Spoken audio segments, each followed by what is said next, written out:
Well, here's one of the riskiest jobs in the Space Marine Army.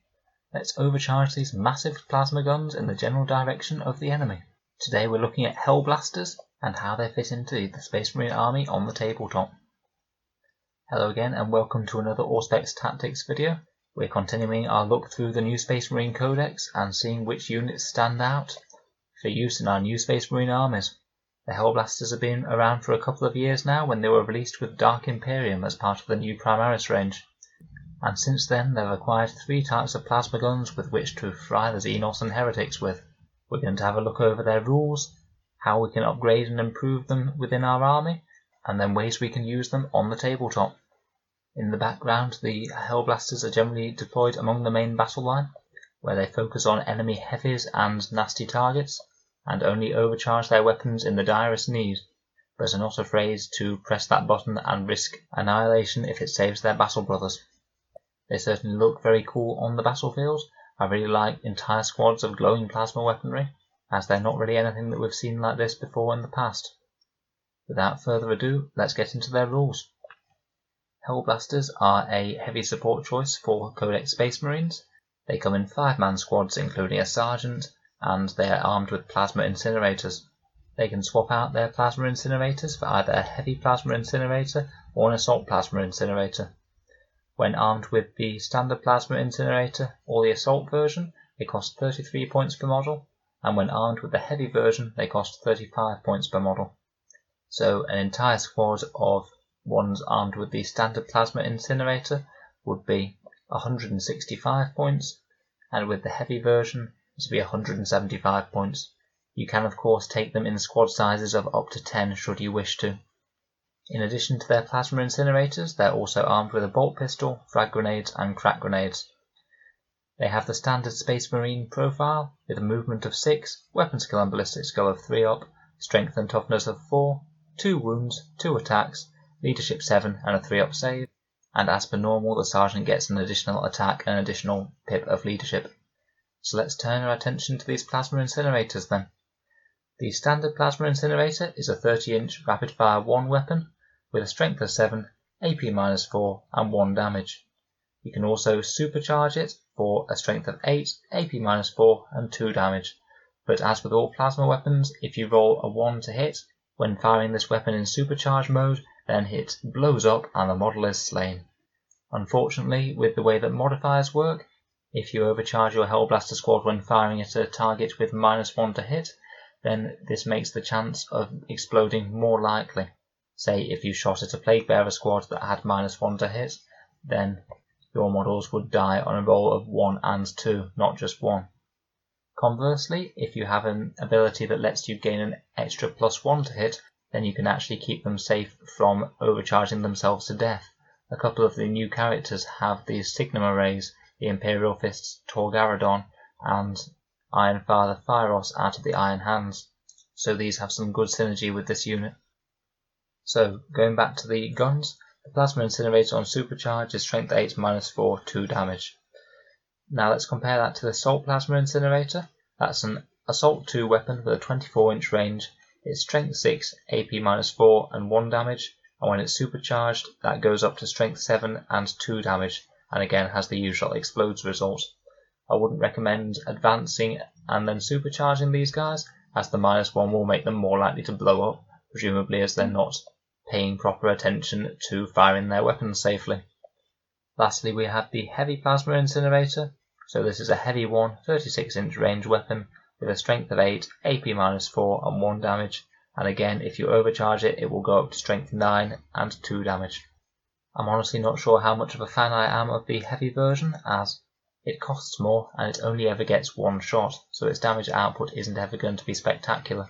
Admittedly that shot is at strength 9, so it's a bit better against heavy armour such as toughness 8 targets like say knights, but generally Space Marines have better tools for dealing with those targets than overcharged plasma that only does 2 damage rather than say a flat 3 or a d6. My recommendation is probably to go for the standard plasma incinerator, as you get a decent range 1-shot gun that's not really that much worse than the heavy version, and also you have the opportunity to rapid fire if you move 6 inches and then you can rapid fire up to 15 inches, so that would give you a 21-inch threat range for getting double the shots. The Assault Plasma Incinerator isn't bad by anyone's standards, but going from strength 6 to 7 and from strength 7 to 8 are quite big jumps, so I would prefer to have the additional strength of the middle grade regular Plasma Incinerator.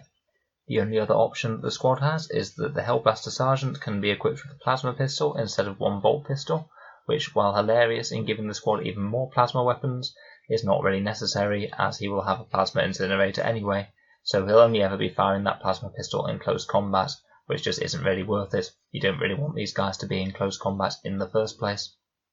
They've got a couple of special rules: Angels of Death giving them Shock Assault, Combat Doctrines, which will give them an extra AP -1 when in the Tactical Doctrine, which is really not very relevant for these guys at all, as they already have amazing AP on their guns. Most units won't be getting a save from these Plasma Incinerators. They also have the Combat Squad rule, so if you've taken a 10-man unit, you can divide them into 2 5-man units at the start of the battle. So all in all, they're a squad that wants to be sort of sitting in your deployment zone or advancing into the midfield while laying down a bunch of nasty plasma shots at the enemy, ideally killing things like other Primaris Marines or light vehicles. Preferably they don't want to be shooting at anything that has too good an invul save, because then their AP -4 will be wasted. And also ideally they don't want to be shooting at anything with a -1 to hit modifier, as it gives them a lot higher chance of exploding their guns. So what chapters are best for Hellblasters then?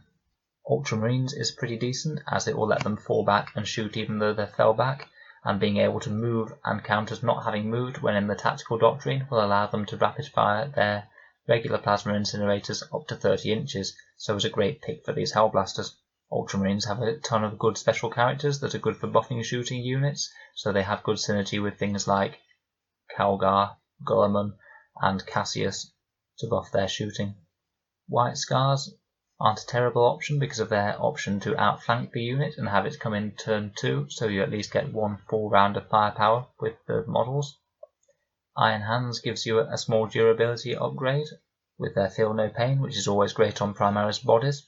Boosted Overwatch doesn't hurt, and these guys synergize quite nicely with Iron Father Fyros to take advantage of his 5-up invulnerable save that he can give them, as well as the +1 to hit with that Signum array of his, so they don't overcharge and kill themselves.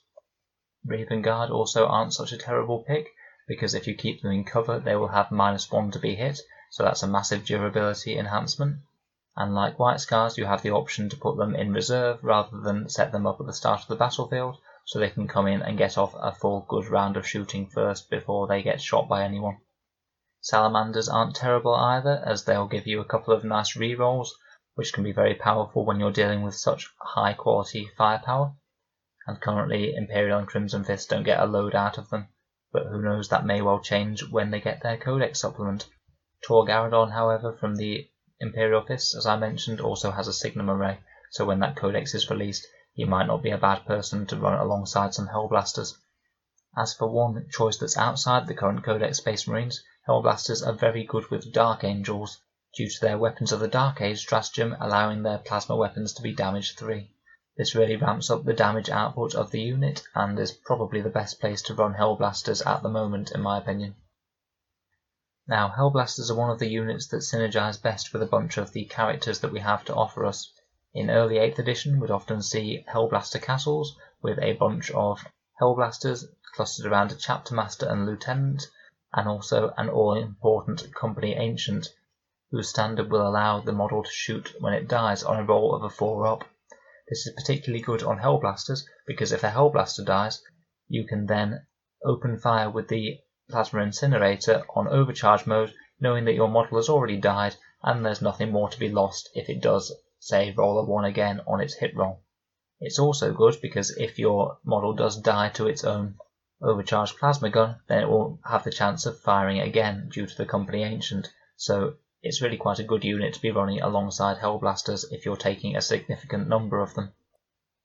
Chaplains have become another decent unit to take alongside a big unit, as they have a litany called the Recitation of Focus that allows you to add 1 to hit rolls, and that's very good for avoiding those nasty overcharge deaths. From the main rulebook there aren't actually a ton of good stratagems that you'd want to use on Hellblasters. One to consider would be Transhuman Physiology, as they're a relatively squishy unit, being only toughness 4, so if your enemy attempts to shoot them with a lot of high strength weaponry, then this could hopefully allow a few more of them to survive till your next turn. As with any big shooting infantry unit, you should also think about Auspex Scan, to surprise an opponent with a very nasty volley of plasma fire when they turn up from reserve right next to the Hellblasters. So, how would I run Hellblasters on the battlefield then? There are actually a few different options. I'd certainly consider using either the White Scars outflank or Raven Guard infiltrate stratagems to set them up off the board so they can come in and at least deliver one full volley of plasma fire before the enemy gets to target them. I'd also certainly consider putting them in an Impulsor when Games Workshop finally gets round to releasing that model, as the rule where the Impulsor can move, then the infantry can get out and also move and then shoot could easily put your Hellblasters into rapid fire range to deliver a crippling blow on a hard target. Thirdly, if neither of those are an option, you could do the standard Hellblaster Castle with a Captain, Lieutenant and Company Ancient, where you keep your Hellblasters in your deployment zone or in cover, and when they die they have the opportunity to fire again if they roll well on the Company Ancient roll. I'd certainly consider Iron Hands or Ultramarines if I was doing this tactic. Iron Hands because of Phyros and his lovely invulnerable save he can give them, Ultramarines because of being able to move and shoot without penalty, and also particularly Chaplain Cassius can synergize very well with them, potentially giving them the +1 to hit litany and a +1 to wound litany in the same turn, which would just be great. My overall take on the unit is that they're unfortunately just a little bit lacking for competitive play. Point for point and wound for wound, they're one of the least durable options in the entire Space Marine army, say when you compare them to Intercessors, who get double the wounds point for point, or even Suppressors, which also pack a big gun but are a few points less as well, and are happy to stay at a much further range away from the enemy, out of reprisal range.